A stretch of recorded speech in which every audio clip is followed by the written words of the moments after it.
बिस्मिल्लाहिर्रहमानिर्रहीम। अच्छा जी, अब वो सवाल आता है कि जी अपनी ज़िंदगी में हर चीज़ को अट्रैक्ट कैसे किया जाए और अपनी ज़िंदगी में अबंडेंस कसरत कैसे लेके आएँ। पिछला प्रिंसिपल आपने समझ लिया कि अल्लाह सुब्हानहू तआला के निज़ाम में एक इशू तो ये होता है कि अक्सर औक़ात कसरत हमें इसलिए नहीं मिल पाती कि हमारे अंदर जंग चल रही होती है, अपोजिंग चीज़ होती है। तो जब आपस यहाँ के अंदर ही मैं ले लूँ, मैं ना लूँ, अच्छा मैं ये कर लूँ, मैं वो कर लूँ, तो शायद इस हिपोक्रेसी की एनर्जी से वो एनर्जी जो चीज़ आनी चाहिए मुझे मिल नहीं पाती। अगर सिंगल माइंडेडली आप एक ही ख्वाहिश करें जुनून से कि बस मुझे यही चाहिए और बस ये ही चाहिए, तो फिर वो सिंगल जब होती है, डिटर्मिनेशन होती है, तो वो चीज़ मिल जाती है। देखिए अल्लाह सुब्हानहू तआला का जो कुदरत है, निज़ाम है, ये ऑटोमेटेड है। अल्लाह ने कानून बना दिए हुए हैं और दुनिया उन कानून पे चलती रहती है।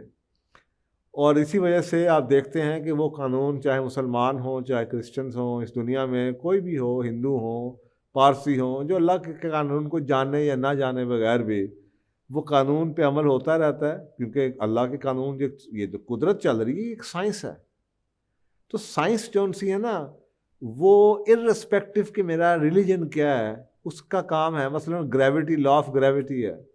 अब ये तो नहीं हो सकता कि ना हिंदू के घर में लॉ ऑफ ग्रेविटी काम ना करे, या क्रिश्चियन के घर में लॉ ऑफ ग्रेविटी काम ना करे, या सिर्फ मुसलमानों के घर में, ये ऐसा नहीं होता। जब साइंस तो साइंस है, साइंस अनबाइस्ड है, इम्पार्शियल है। साइंस का कानून अगर इधर है तो इसीलिए तो वो साइंस है।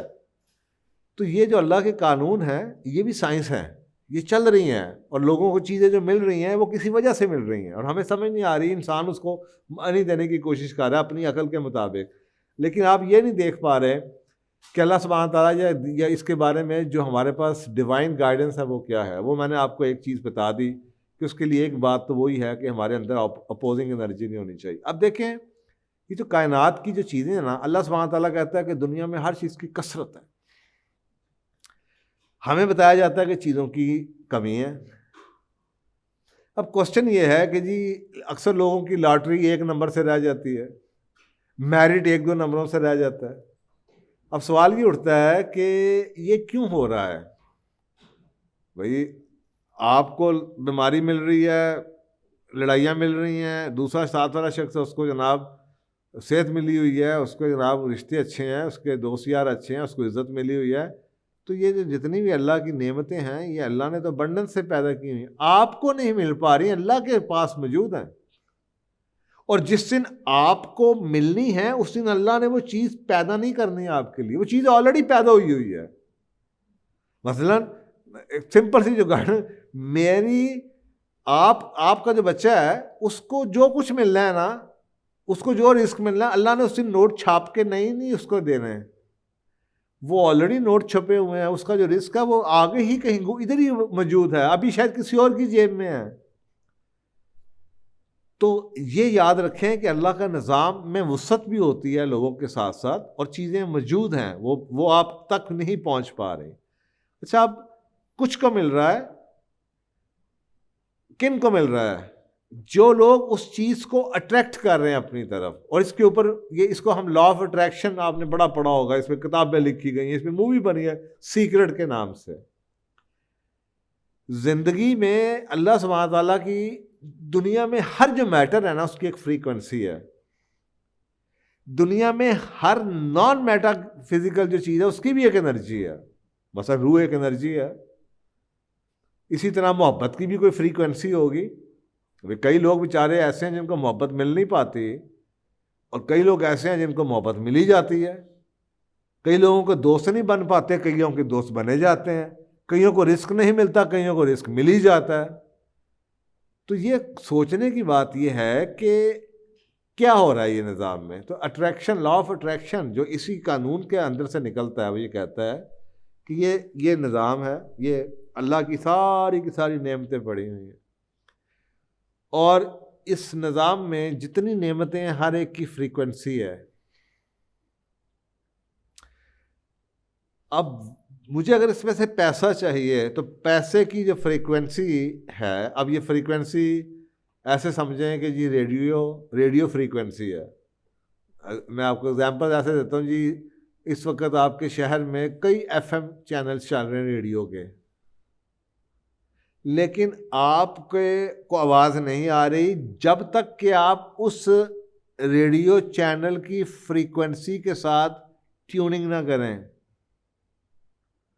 मसलन अगर आपने 101 एफएम सुनना है तो आपको रेडियो पे 101 एफएम लगाएं, वो तो ऑन है। Are you getting the point? समझ आ रही है बात? अल्लाह के निज़ाम में तो चीज़ें पड़ी हैं।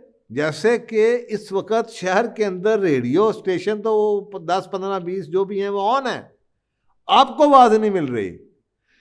लेकिन जब आप अपनी फ्रीक्वेंसी रेडियो की 101 पे जाएंगे तो आपको वही आवाज़ आएगी जो 101 पे चल रही है।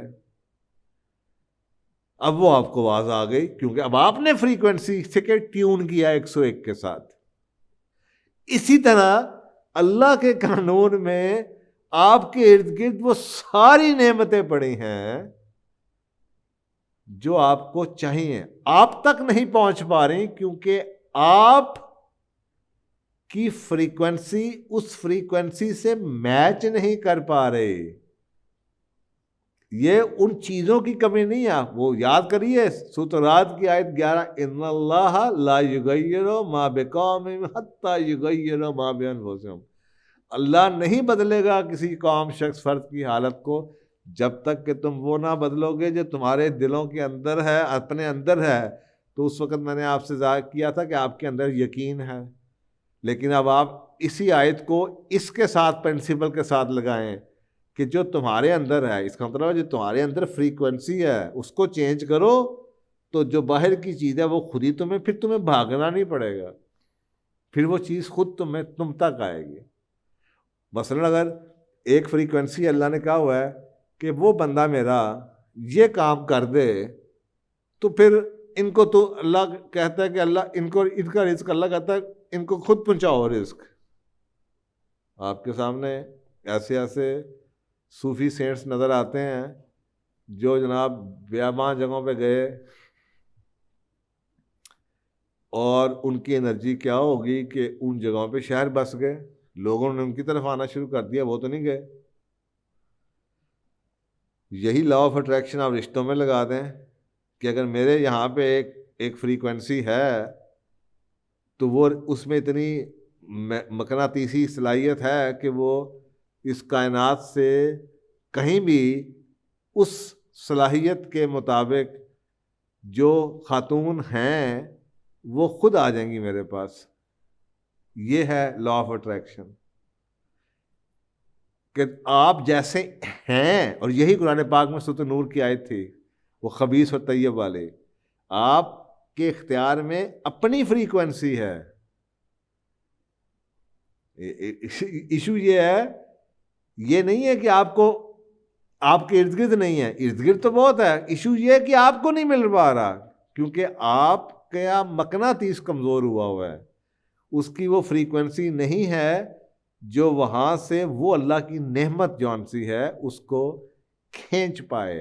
तो अपनी मकनातीस को आप ठीक करें। दिल में नफ़रत भरी हो आपके, तो आप सोचें उस नफ़रत की क्या फ्रीक्वेंसी आपके अंदर क्या चल रहा होगा। तो आप भरी नफ़रत हुई है, लोगों को आप बुरा भला सोच रहे हैं, बदवाएं देते फिर रहे हैं, मरु मरु कर रहे हैं, और आप समझें कि आपको मोहब्बत मिल जाएगी, कैसे मिलेगी? आपको अल्लाह की तरफ से अबंडेंस चाहिए, और आप जौन सा एक बड़ी ही स्केर्सिटी के माइंडसेट से ऑपरेट करें, कसरत चाहिए और किल्लत के माइंडसेट से आप ज़िंदगी को ऑपरेट करें। इसलिए कहते हैं कि यू विल बिकम सक्सेसफुल, बाद में तुम कामयाब होगे, पहले तुम्हें कामयाब लोगों की तरह एक्टिंग करनी पड़ेगी। क्या कामयाबी बाद में आती है? तो इसी तरीके से अमीर लोग बाद में होंगे, पहले आप हमको अमीरों की तरह एक्ट करना पड़ेगा, खुला दिल वाला होना पड़ेगा। मुझे याद पड़ता है, ये जो मैं आपको बता रहा हूँ इसका क्या साइंस होती है। मैं कई साल 2002, 3, 4 तक मैं 2002 तक मैं किराए के घरों में रहा हूँ। अच्छी जगहों पे अल्हम्दुलिल्लाह रहा हूँ। मुझे खुले जो शहर होते थे ना, एफसीसी के सामने का एरिया, मेन गुलबर्ग का एरिया, ओल्ड कैंट का एरिया, नहर के ऊपर गुंजान जहाँ पे दरख्त वगैरह होते थे, मुझे वो एरिया बड़ा अट्रैक्ट करता था। आप सोचें एक स्टूडेंट एफसी कॉलेज का यंग बच्चा, जिसको अभी पता नहीं उसको नौकरी भी मिलनी है कि नहीं मिलनी है, उसने पास भी होना है कि नहीं आना, ज़िंदगी कितनी लंबी है, वो ये सोचता था कि हाय काश कभी मैं भी ऐसा घर होगा मेरा, और वो मेहनत कर रहा है, पढ़ रहा है। लेकिन जब मैं वापस आया तो मेरी वो एनर्जी ये थी कि मैंने ज़िंदगी में करियर के आगाज़ में हर चीज़ पे कॉम्प्रोमाइज़ किया, लेकिन मैंने घर किराए पे भी एफसी कॉलेज के साथ नहीं लिया। मैं अलाउद्दीन रोड पे भी रहता रहा। अच्छा, वो क्या हुआ, उससे क्या होता है, उन जगहों पे रहने की एक फ्रीक्वेंसी है। आप नेचर के साथ रहते हैं, घने दरख्तों में रह रहे हैं। अक्सर औक़ात यानी कि ऐसी ऐसी जगह घरों में मैं रहा हूँ जहाँ पे मुझे वो स्मेल जैसे पहाड़ों में नहीं आती, नमी वाली स्मेल आ जाती थी, वो काई सी जमी होती थी सड़कों के ऊपर, पत्ते जहाँ पे धूप ना आती हो, घने दरख्त हुए हों, मुझे वो खूबसूरत लगता था, स्मेल उसकी बड़ी अच्छी लगती थी। तो मैं ऐसे इलाकों में रहा हूँ, ऐसी जगहों में भी रहा हूँ। फिर उसके बाद यहाँ पे थोड़े छोटे छोटे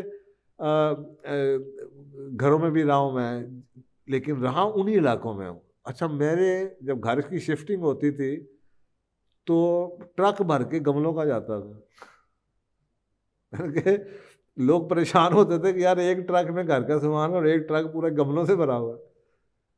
लेकिन वो जो गमले थे, मुझे बात बार लगता है कि वो उन जगहों पे रहना, नेचर से प्यार करना, वो जो गमलों की मोहब्बत थी और वो जो मेरा उनकी अपनी एनर्जी, वो इतने साल इकट्ठी ऐसी होती रही कि अल्लाह ने मुझे बड़े घर देने शुरू कर दिए। तो लोग अक्सर पूछते हैं कि जी आप तो जनाब फार्म हाउस में रहते हैं, आपको क्या पता। मैं हंसता हूँ कि इनको ये नहीं पता कि मैंने ना जानते हुए ये एनर्जी कैसे डेवलप की है और इसके लिए क्या कीमत चुकाई है। आपको सोचें, सारी ज़िंदगी जगह जगह चीज़ों से मेहनत करके, कई जगहों से पैसे बचा के, मेकिंग अ पॉइंट कि मैंने उन्हीं जगहों पे रहना है और मैं उन्हीं जगहों पे रहा, और उसके बावजूद जो मोहब्बत थी पौधों की, और वो तो वो मेरा ख्याल है कि उसने इतनी एनर्जी क्रिएट की कि अल्लाह सुब्हान ताला के उस निज़ाम में अल्लाह ने फिर मुझे मौजज़ाती तौर पे मेरी ख्वाहिशात पूरी हुई।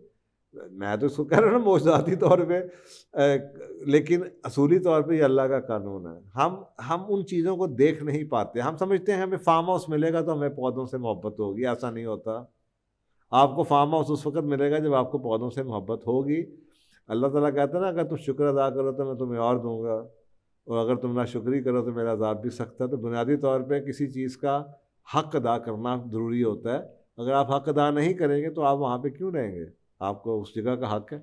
आपको आप और वो जो रहते हैं, जो इंजॉय करते हैं, वो वही लोग आपको नज़र आएंगे जो उन जगहों का हक़ अदा करते हैं, जो लॉन्ग टर्म पे रहते हैं। तो मैं वो एनर्जी क्रिएट करता आया। तो आपको भी बुनियादी तौर पे, अगर आपको चाहिए कि जी आप कैरियर में कुछ एक्सेल करना चाहते हैं, आप रिस्क अपना बढ़वाना चाहते हैं, तो अल्लाह ताला तो कुरान पाक में कहता है अपने मालों में से खर्च करो। आप माल में से खर्च करें, अल्लाह से सौदा करें, तो होगा क्या कि if you start living like a generous person, if you start living like a person जो कि पैसे वाला है, तो जितना जितना पैसा आएगा, मैं अक्सर लोगों से पूछता हूँ कि आपको लगता है कि आदमी अमीर ज़्यादा होके वो देने वाले होते हैं। मैं कहता हूँ कि जो जो कंजूस होते हैं ना, कमीने होते हैं, वो पैसा लेके भी कमीने रहते हैं। ये जो जनरॉसिटी है, ये शुरू में आती है। अल्लाह को इससे गर्ज नहीं है, अल्लाह सुब्हानहू व तआला को इससे गर्ज नहीं है कि आपके पास टोटल पैसे कितने हैं। अल्लाह को इससे गर्ज है कि आप अपने पैसों में से कितने परसेंटेज किसी को देते हैं। अगर आप कमाते ही 10,000 रुपये हैं और उसमें से भी यू मेक अ पॉइंट कि आपने 1,000 रुपये अल्लाह की राह में देना है, तो कोई बात नहीं, अल्लाह के साथ सौदा है। अल्लाह कहेगा मैं 1500 देता हूँ, 15,000 देता हूँ, 1500 अल्लाह का हिस्सा हो गया। तो फिर आप 25,000 दिया, अब 2500 अल्लाह का हिस्सा हो गया। लेकिन होता क्या है, जो ही हमारी 25, 30, 35 तनख्वाह, हमें लालच आ जाता है और हम नहीं करते। तो ये बचपन से चीज़ें सीखी जाती हैं। देने वाला हाथ और लेने वाले हाथ में ये फ़र्क आता है।